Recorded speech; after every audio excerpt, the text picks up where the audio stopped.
Selamat pagi semuanya. Ya, sebenarnya nggak benar pagi sih. Ini sekitaran jam 9 lewat 10-an lah. Tapi ya sekarang cuaca lagi mendung nih. Oke, kelihatannya pagi banget. Gue sebenarnya rada khawatir nih sama sales gue hari ini. Ya, syukur-syukur hujannya ngeprank ya. Cuma mendung-mendung doang, tapi nggak hujan. Jadi kalau memang beneran hujan, wah cukup gawat sih. Ya sebenarnya gawatnya itu ada banyak ya. Contoh yang pertama itu kayak dari guanya jadi kehujanan. Ya emang sih ada payung, tapi yang kayak gue bilang sebelumnya tetap kehujanan. Terus selanjutnya dari segi sales terus pasti bakal turun lah ya. Kalau hujan gitu biasanya orang yang bakal beli itu jarang, bahkan bisa nyampe 3/4 atau 1/2. Ya pokoknya chance-nya itu antara 75% sampai 50%. Itu nggak bakalan datang. Paling-paling biasanya misalnya nih salah gua rata-rata di berapa, 60 cup. Nah 60 cup itu bukan bisa jadi setengahnya kayak 30 cup, atau kalau beruntung mungkin sekitar 40 cup. Atau soal sih itu. Kemudian dari segi kesehatan dari kartnya juga bermasalah. Itu kayaknya kotor. Nah, itu jadi PR lagi tuh. Kita harus nyuci dulu gitu.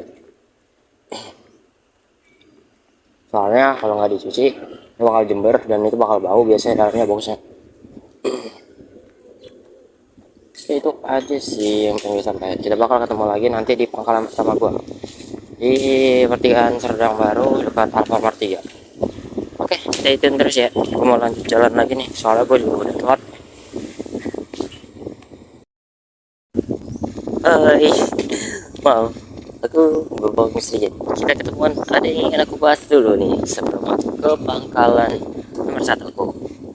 Itu kalian tahu nggak, khususnya buat kalian yang baru-baru selesai, nah aku tahu apa yang kalian berpikirin.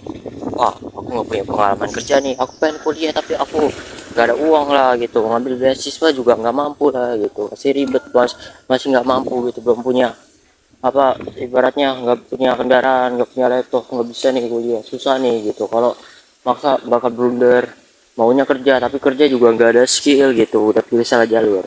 Kalian tenang guys, setiap masalah itu ada penyelesaiannya. Itu kayak aku cuma lulusan SMA, tamatan SMA. Tapi biar gini-gini, aku udah ganti kerjaan sebanyak 3 kali. Dan aku pengen bilang ke kalian, ketika kalian baru lulus, kalian ambil aja pekerjaan apapun itu. Maksudnya buat pekerjaan apapun itu juga harus disortir ya.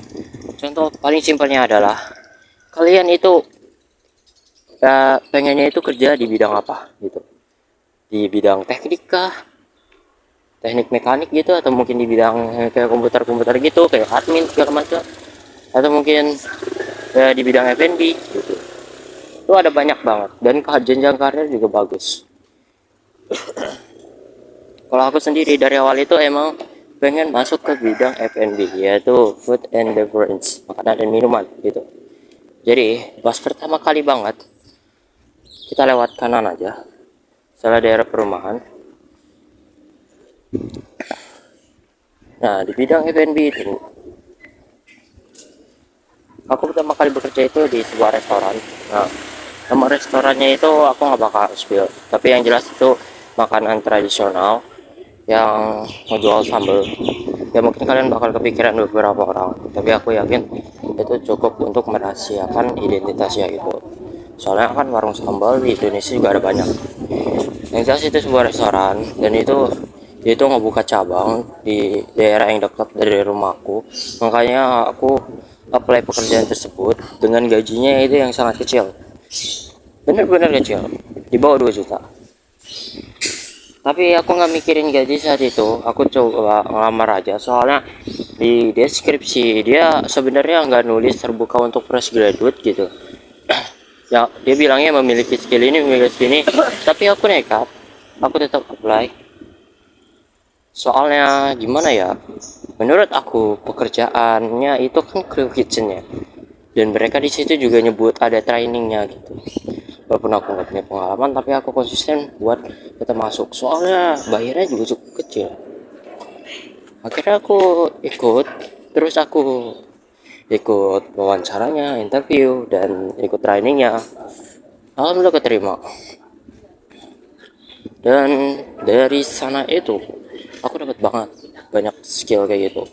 Contoh kayaknya misalnya kayak cara ngebakar ayam, cara menggoreng ayam, bikin sambal ulek ya kan, terus cara bikin sambal bakar. Dan mereka nggak pelit ilmu, mereka beneran nge-share dari mulai cara gramasinya, kemudian estimasi waktu lamanya, dan yang paling penting adalah pengalamannya itu kayak misalnya contoh orang yang baru pertama kali kerja, mungkin dia nggak bakalan seperti orang yang udah berbulan-bulan kerja. Nah itu sebutnya pengalaman gitu. Jadi kalau misalnya kalian bekerja di bidang yang sama, aku tahu bakal mulai dari nol lagi. Tapi istilah kata kayak misalnya kalian ngebakar ayam, menggoreng ayam gitu, walaupun dengan aturan yang sama, kalian udah tahu aturan dasarnya. Aturan dasarnya itu kayak apa? Wah, kalau ngebakar ayam, misalnya ayamnya nih udah diungkep nih, estimasinya sekitaran sekian. Sementara kalau ayamnya masih beku nih, wah ini harus lebih lama lagi gitu. Kayak gitu lah yang aku maksud. Dan kemudian bukan cuma jadi crew kitchen, aku juga sempet tawarin buat dijadiin anak front. Nah, kira berbagai pertimbangan, aku juga nyobain anak front nih, anak luar. Soalnya kebetulan juga anak luar itu kurang gitu. Nah, dari situ aku tuh jadi waiters. Nah, jadi waiters itu juga banyak lagi ilmunya. Dan ini aku pikir jadi waiters itu nggak sembarangan loh. Dari waiters itu banyak banget ilmu yang bisa dipetik. Contoh kalian itu memahami ciri-ciri kriteria orang itu seperti apa, menanggapi konsumen itu seperti apa. Soalnya banyak buat konsumen, ada yang tipenya gampang marah, ada yang tipenya itu asik, ada yang tipenya itu kayak pemalu gitu. Kalian harus menyesuaikan dengan setiap karakteristiknya. Ketika kalian udah profesional, misalnya udah berbincang, misalnya ngajuin pertanyaan sekali aja, itu biasanya udah langsung ketahuan nih watak orang tersebut itu kayak gimana gitu. Apa orangnya asik, orangnya pendiam, atau malu-malu, atau mungkin orangnya itu pemarah. Bukan pemarah sih, mungkin nggak gampang emosi lah, tingkat sabarnya tipis tisu. Ya gitulah. Nah makanya dari itu skill yang berguna banget gitu. Itu aja udah bagian dari sales marketing. Kemudian kalian juga harus memahami produk yang kalian jual, itu juga bagian dari sales marketing. Misalnya kalian ngasih tahu ini tuh rasanya kayak gimana, menu ini tuh apa gitu, spesialnya dari menu ini tuh apa gitu. Bahkan aku sendiri gara-gara aku pernah jadi crew kitchen, di training jadi crew kitchen, itu aku sampai-sampai bisa nyebutin kayak misalnya ini masanya pakai cabai apa, terus bahan-bahannya ada bawang putihnya segala macam, sampai ingredientnya aku tahu. Bisa. Dan untuk ayamnya itu aku tahu segala macam, bebek muda ini segala itu, ya kan bagian-bagiannya gitu. Terus ini kenapa cuma ada 2 potong, aku ngejelasin kalau itu tuh 2 bagian yang di satu ya, potong 4 lah, yang potong 4 kayak gimana gitu. Nah itulah kegunaannya. Jadi banyak skill yang bisa diambil. Nah sehabis dari sana kalian bisa pergi ke tempat yang misalnya gajinya lebih tinggi. Mereka nggak akan nahan kalian kok kalau misalnya kalian itu pindahnya itu ke tempat yang lebih baik gitu. Konsultasi aja, jangan main cabut. Tapi setelah kalian sih sebenarnya itu juga yang aku mau bilang di sini ya, skillnya itu loh didapat. Kalau kalian nggak punya skill, kalian cari pekerjaan yang wah let's say lah ini di bidang gua nih, tapi dia itu statusnya paling bawah, emang harus dari bawah dulu gitu. Bahkan kalau kalian mau tahu ya, ini sedikit bocoran aja ya, para manajer itu mereka kan ngambil jurusan manajer waktu di universitas kan ya, tapi mereka tetap ini harus ngerasain kerja dari bawahnya dulu, nggak langsung dijadiin manajer. Kebanyakan kayak gitu. Lihat saya lah ya, sama juga Indonesia nggak semuanya begitu, tapi gue bisa bilang rata-rata begitu. Nah itu sih yang gue pengen sampaikan. Makanya buat kalian yang baru lulus, jangan pilih-pilih kerjaan. Mau itu asal kalian nggak harus tetap di pekerjaan itu kayak cuma ya udah sih nyobain sebulan dapat gaji terus out gitu, terserah. Yang penting kalian apa dapat ilmunya kayak gitu. Oke, thank you banget, kita ketemu di pangkalan nomor 1. Bye.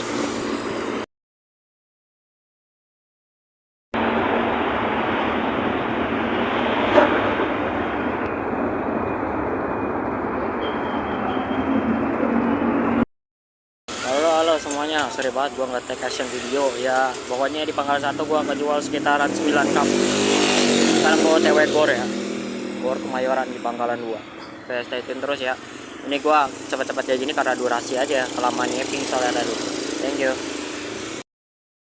Ya sekarang gue lagi ada di pangkalan opsional ya. Di sini biasa sampai estimasi itu sekitaran jam 3-an lah baru gue out. Dan ya saat ini baru terjual sekitaran 17 cup game lah. Itu oke, have fun aja. Nanti gue akan dapat dulu buat mix es batu dikit, paling 1 box sih, soalnya udah banyak yang pada cair tuh ya. Itu nggak terhindarkan sih, mau ditutup seraput apapun pasti bakal cair ya. Oke, thank you ya, stay tune terus. Halo, selamat malam semuanya. Dan yep, untuk vlognya hari ini kita udahin aja dulu sini. Sorry banget banyak tag atau tempat yang kagak gua tag gitu videonya, soalnya udah kelamaan nyeping juga dari tadi pagi. Sama gue juga kebetulan lagi ada sesuatu yang urgent banget nih yang harus dikerjain, makanya gua nggak bisa serius tadi buat ngevlog. Dan untuk report sales hari ini itu gua berhasil menjual sekitaran segini ya. Ya lagi-lagi di bawah target depot, tapi ya udah lah ya, syukur-syukurin aja, alhamdulillah. Jadi kita bakal ketemu lagi di esok hari. Kayaknya enggak deh, besok gua mau vlog atau enggak ya, gua nggak tahu, tapi kalian tontonin aja. Kalau ada niatan gua bikin, kalau nggak ada juga mungkin gua besok nggak bikin vlog. Tapi thank you banget yang udah nonton hari ini. Serega buku cara dan bisa kerja area joto. Serega mata nih ya, mata nih jangan mata asta iya, mata kondo gak. Kita akan bertemu di lain waktu. Dadah.